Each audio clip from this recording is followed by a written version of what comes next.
Hello guys, nandito ako sa aking account sa wdcquantify.cc. So, nag-recharge tayo nito nung isang araw lang. Ayan. Check natin sa home. I-close lang natin. Cancel. Yan. Ang total assets na ay 12.08. Pero kasama na dyan yung ating yung pinaka-earnings natin nung kahapon. So, ang pang quantitative account natin is 10 USD dito yung recharge ko lang. So, yan. Click natin activity. Baka may kailangan mag-sign in, so wala siya.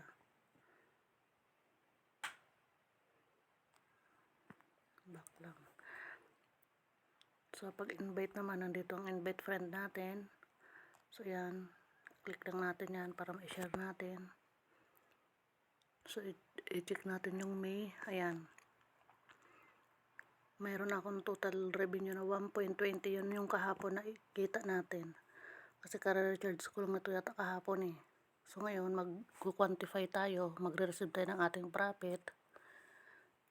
So, yung ating recharge amount lang is 10 USDT, diba? So, sa pag-recharge, napakadali guys. Ito, click nyo recharge. Mamili kayo dito sa TRC or TRX, BIP20 kung saan kayo mas sanay. Ako, mas gusto ko lagi itong TRC20, tsaka ito BIP20.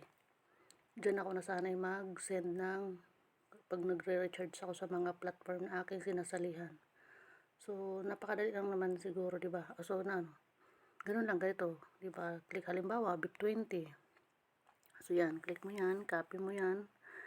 Copy yung address, tapos punta ka sa yung Binance, i-paste mo dun ito, tapos ilagay mo sa network BIP20. So, ganoon lang siya kadali.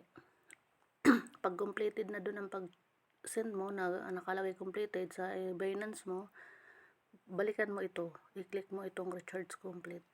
Kailangan mapindot po yan para pumasok agad dito yung recharge nyo po na USDT. Tapos, back lang po kayo. Punta na kayo dito sa quantify.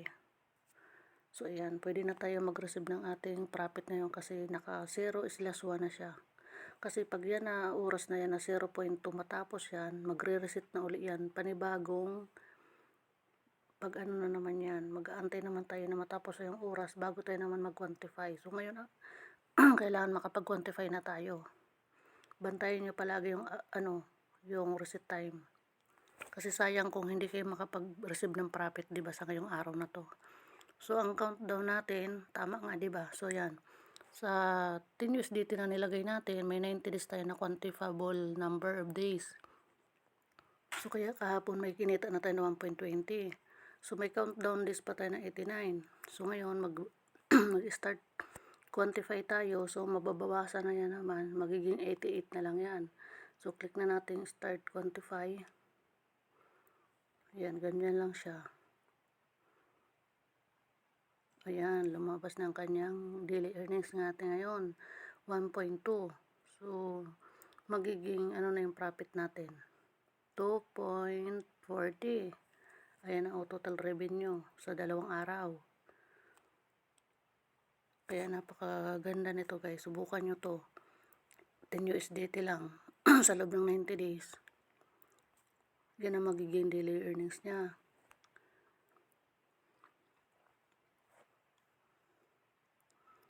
So, yan na uli. Nadagdag na sa total assets natin.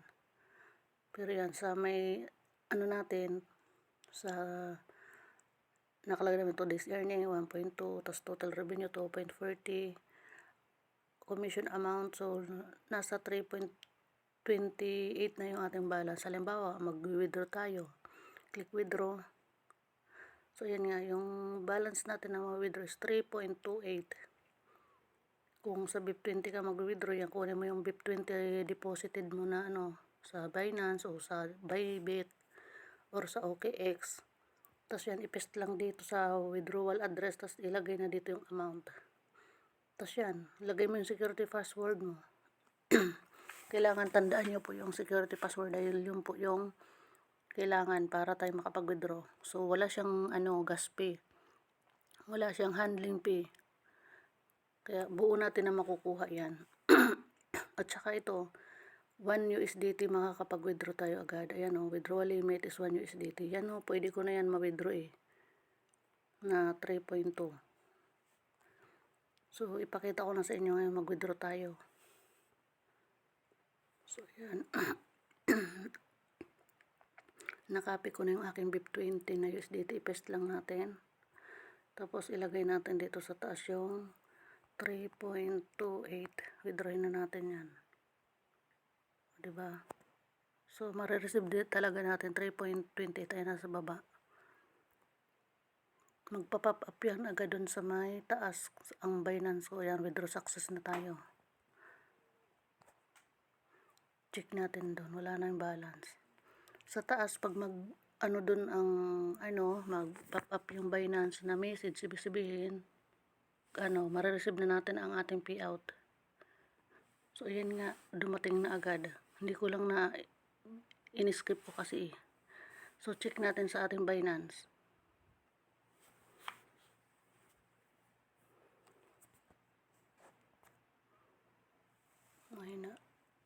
Ayan, naging 809 na yung aking balance. Check natin dito sa notification, sa wallet. So, ayan, processing siya. Nakalagay 3.28 USDT processing. Sa baba ng, ayun, completed na. Diba, ganun, 3.28 na-receive natin agad. Ganun kabilis, minuto lang. So, sa 10 USDT na nilagay ko, nakakuha na tayo agad ng 3.28. Kaya, ang kulang na lang tayo sa magkano? $6, 6 point something. O, di ba? Sunod, maka-payout naman tayo. Di ROI na tayo agad. So, ito yung niya, message. Ayan, completed na siya 3.28. Ito, lahat ito mga na-withdraw ko sa aking mga in-upload dyan ng mga video.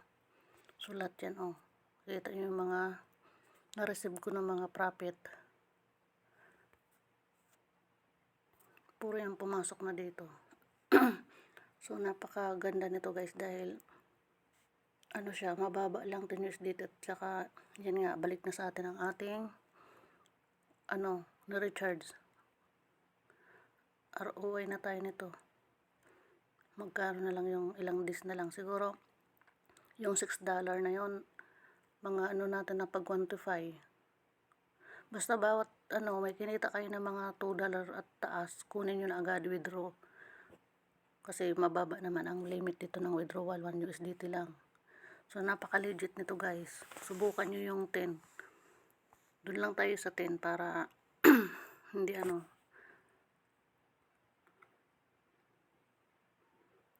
diba? Sa 10 lang tayo. 10 USDT.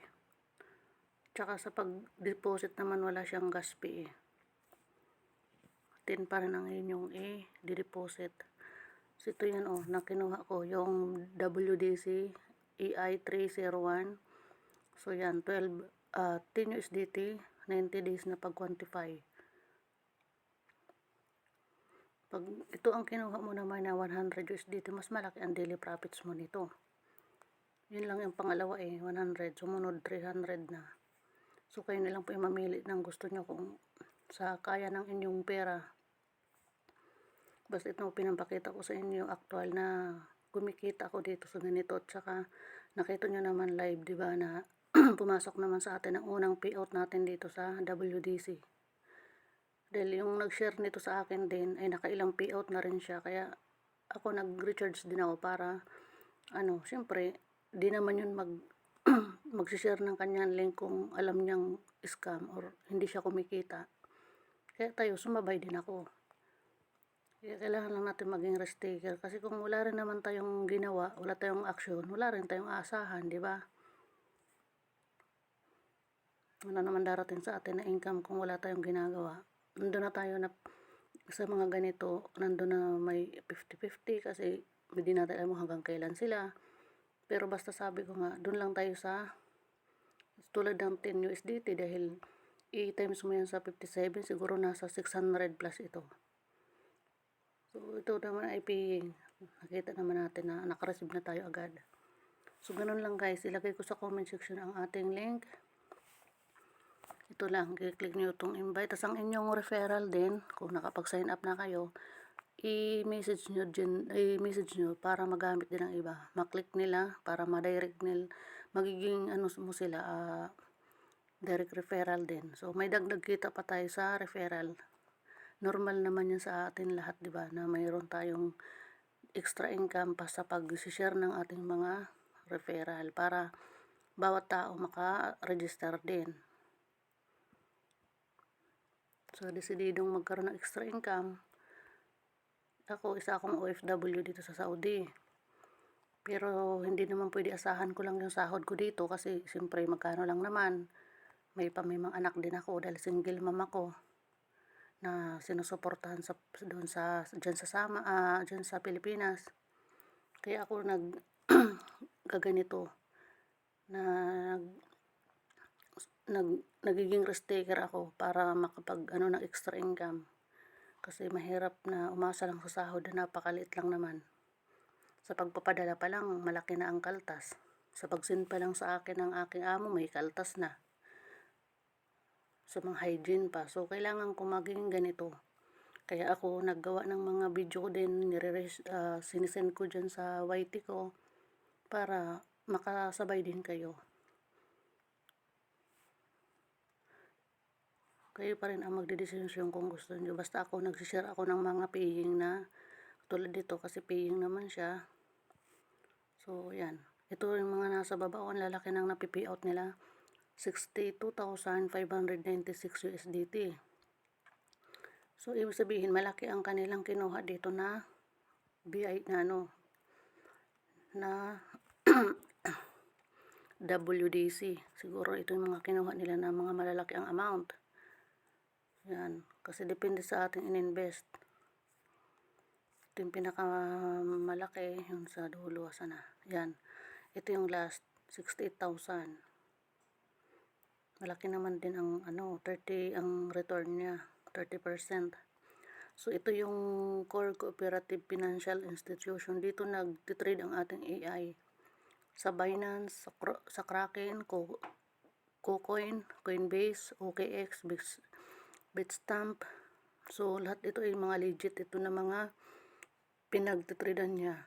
Kaya ang ating nilalagay dito, sigurado may kita kasi bumibili siya ng mura, ibibili niya ng mahal. So, ganun siya dito. Hindi ko lang alam kung nakasave dito yung ating tingnan natin. Kung nakasave ba yung ating pag quantitative. Ito transaction record. Quantify record. Diyan natin makikita yan. Bumili siya ng TRX USDT sa Huobi. Ibininta niya sa Binance. So, kaya nag-profit tayo ng 1.2. O, diba? Makikita niyo dun sa quantify record.